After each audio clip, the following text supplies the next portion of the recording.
Good to see you, Katie. Congratulations on your October Associate Spotlight. How did that make you feel when you heard the news? I was really grateful, and I think it's really awesome to work for a company that highlights our associates in the way that we do, and especially given this time of post-COVID world where many of us are still working remote and don't get to see each other in the office very often. I think it's really cool that we get to do this and kind of peek into each other's lives a little bit more. I do too. It kind of came upon somewhat accidentally when me being remote, most of the associates are in Little Rock and Central Arkansas. I really didn't know very many of the associates because I started just like you right around, we started just pre-COVID, but just barely. Yeah. And when we recognized them, I would ask the questions, but it was like, well, the questions are great and getting the answers are great, but when you actually get to see their mannerisms and their humanistic qualities through video, I felt like now everybody has the opportunity to meet one another, and I got the pleasure of actually getting to talk to them. And as someone from Fayetteville, now I feel like I'm much more connected to my company. Yeah, totally. What do you do for us at Adafio? What's your role, and how long have you been with Adafio? I have been here in January. It'll be 2 years. I'm currently the controller, which a short and sweet version of that entails leading the finance and admin team, overseeing our monthly invoicing process to our clients, as well as the closing of our financial book, and also assisting CFO Hutch as he needs anything with regards to analysis or budgeting, and also participating in Adafio's executive leadership team. What would you be doing if you weren't doing this role in accounting and controller? Hands down, I'd be a chef in a kitchen somewhere. I love to cook. Do you find that there's similarities between these two services? It's really funny because, I guess so. So with both, there's process and procedure involved, which I totally dig. But with cooking, I guess that's one thing that I like about it is that I don't necessarily follow recipes as much as I used to. I mean, that's kind of how I started out, obviously, as most people do. But now I have the capability to kind of look at a recipe, just kind of go, oh yeah, I can do it. I usually, if it's a brand new one, I'll follow it through the first time. But then when I remake it next time, I may go off course a little bit or not measure as much or whatever, and it usually turns out fine. I understand that's not an ability everyone has, but I'm grateful for having that one because it's super cool to be able to go, I have no idea what we're going to have for dinner tonight, but then be able to put something together in less than 20 minutes. That is I love that. So my mom, she's a scientist. Things have to be exact. I would say accounting, it's similar. You've got to have the numbers correct in order to run the company, efficiently. And but with cooking, she's the same way, where everything can be somewhat modified and adjusted to her liking. Maybe she won't add as much sugar, or she'll add extra yogurt instead of whatever. I don't know. And it always is great. So it's interesting how you don't have to be the same in all things.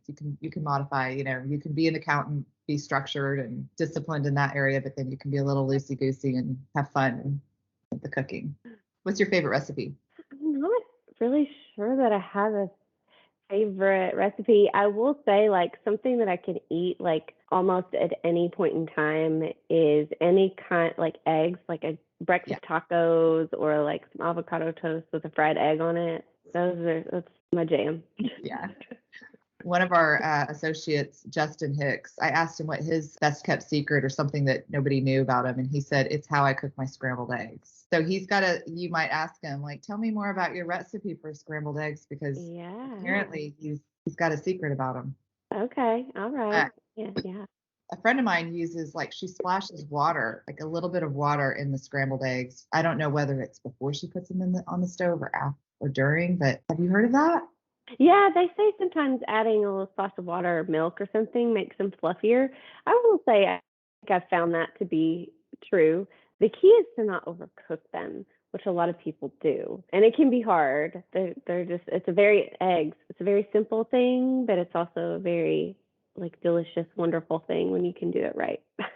Well, and there's so many things you can do with them. It's just sky's the limit with eggs. There's so many different variations and ways to cook. It's true. Yep. My daughter's favorite thing is eggs, and she loves the avocado toast and eggs. Next time we do it, we'll take a picture and send it to you. Okay, please do. What is one of the favorite places you love to go when you're not at work or cook in the kitchen? Yeah, I would say any broader view would just really be anywhere on vacation with my family. I love experiencing new places or just different places from Arkansas, even if I've been there before, like the beach or Disney World or Europe or something. But I just love getting outside of my normal routine and place and community and just experiencing different places. And it's definitely a whole lot of fun when I can do that with the family as well, just to kind of let go and have some fun in a new environment. You and your kids and your husband, you travel well together, I guess. Well, yeah, as well as you can with, a couple of kids under 10. So we went to Disney World in this last December, which was kind of a spur of the moment decision, but it was like they were letting in only 60% capacity in at the parks. I was like, I'll wear a mask for less lines. So we kind of went and did that. There was a moment there was a restaurant we were going to eat at for Christmas, like it was Christmas night and Christmas dinner, and it was kind of fancy. And he at the time was 5, I guess. I mean, so we're up and going at like 6 a.m. to get to the parks, and we're there all day and all of that. And there was a point where I wanted him to wear this button-up shirt and these nice pants and shoes, and he just was not having it and had a complete meltdown. And it was one of those moments where I was like, okay, so I can either choose to fight this battle or just let him wear, the shirt with the dog on it with the Santa hat and just let it go. And so that's what we did, and it was fine, and we still enjoyed dinner. But there's always little fun moments like that. Yeah, knowing which battle to pick, which ones to just let him go. Yeah. Do you have any trips planned coming up soon, or anywhere you're planning to go? We don't. I'm trying to think though, because I would like time to kind of start thinking about that for like spring break if we're going to go anywhere, and maybe next summer. So nothing on the books yet. Do you have anything that has made you smile today or in the past week that you would love that you have to share? Yeah. So there is a weekly meeting that I'm a part of with a few other individuals, as one does in this Teams Zoom meeting world. I was occasionally experience technology listening device issues. Sometimes it's Teams or whatever that's acting up, but sometimes it's just your earbuds or your whatever you're using. And so I had logged into the meeting and I couldn't hear anybody, and I was talking and they weren't reacting, and like they couldn't hear me either, and they were already kind of chatting with each other. So I left the meeting and I rebooted and did some things and got back on. And when I got back on, they were still, I couldn't hear anybody. And I was like, oh, man, and I was like, can you guys not hear me still? And they just continued to, be silent like nothing. And then all of a sudden, I don't know who it was that broke, but somebody just started laughing. And they had all just been pretending, at least the second time. I don't know if they were pretending the first time too, but at least the second time they said, hey, well, she's off. I guess let's pretend like we can't hear. And it was just this really funny moment that just kind of set the tone for the meeting. It was great. It was nice to be able to have that little, mid-afternoon unexpected laugh. And someone was even like, yeah, it's really hard to pretend to laugh and not have anything come out. I was like, yeah, I bet. Whoever came up with that, kudos to them. It was a good joke. I will say Paul Peterson and Trevor were in there, so my money's on one or both of them. Paul, he's kind of a trickster like that.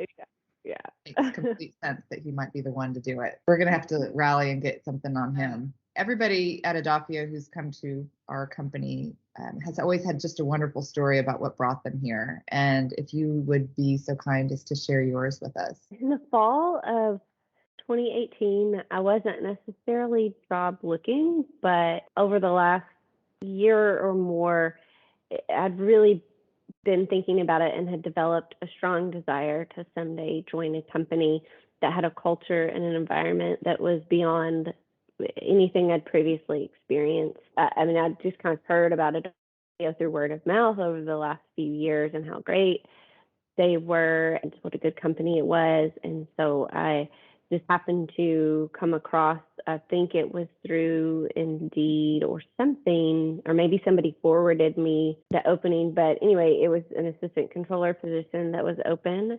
And I just kind of immediately was like, on a whim, just like filled it out and was like, yes, I think I just felt led to do that. And I did. And not only do I feel like I found what I considered to be an employer that's like the Chick-fil-A of IT, but I mean, I've been able to come in and bring, my previous experience in here. And I'm also continuing to grow and learn new things and provide value and meet and work with wonderful, wonderful people. So I started I was here for like 2 months and then the world shut down. So yeah, that's odd. I've never quite started a job and then had to go home and do everything remotely. Like it was a crazy, crazy time, but grateful. Fortunately, you'd had experience in your other position doing similar work. Does that, I mean, obviously that helps knowing that. Yes, 100%. Yes. Yeah. So I was controller at the last place that I worked as well. And yeah, so it was really mostly was just about learning procedures here and process flow and things like that. But the knowledge base was there. And so, yeah, then having to dump the virtual 100% virtual world on top of it was a little treat. But for now, I'm grateful that we had the ability to pivot in the way that we did when many companies did not, and it was much harder for them. So. Yeah, there's a lot of forward thinking happening when I've talked to some of the engineers about never were they actually planning for a pandemic, but there was always this idea of we've always got to figure out how to be able to work in different areas and different environments in case of whether it be a natural disaster for that matter, not necessarily a virus, but nonetheless, it was they do have this ability to, well, they are just so forward thinking. Thankfully, that's what's gotten a lot of these companies running more efficiently. They're like, oh, we've got it handled. You don't have to worry about it. We were already planning, not for this, but for some major catastrophe. Yeah. Well, I hope you have a good rest of your day, and thank you again for your time. That's about all I've got. Yes. All right. Yeah, you're welcome. Thank you. And this is a fun part of your job, getting to do this. So that's really cool. And it's been neat to watch the other videos in the past. So. And the fun part is, Katie, is that I plan to go at some point when I have the availability to bring in all of them and try to find pieces that are like a little bit of spark, and then try to build a video for our company Christmas party so we can appreciate just a little bit of everybody from the last 2 years since we didn't have the Christmas party last year. We'll get 2020 and 2021's associate spotlight little pieces, and then I think that would be fun. That'll be super cool to watch. Maybe it'll be the B-roll that we didn't, talk about our hair. Oh yeah, that'd be really funny. You just don't know what you're gonna get. Yeah. Oh yeah. Well, good seeing you again. Well, have a good rest of your day. You. Thank you. Okay, bye.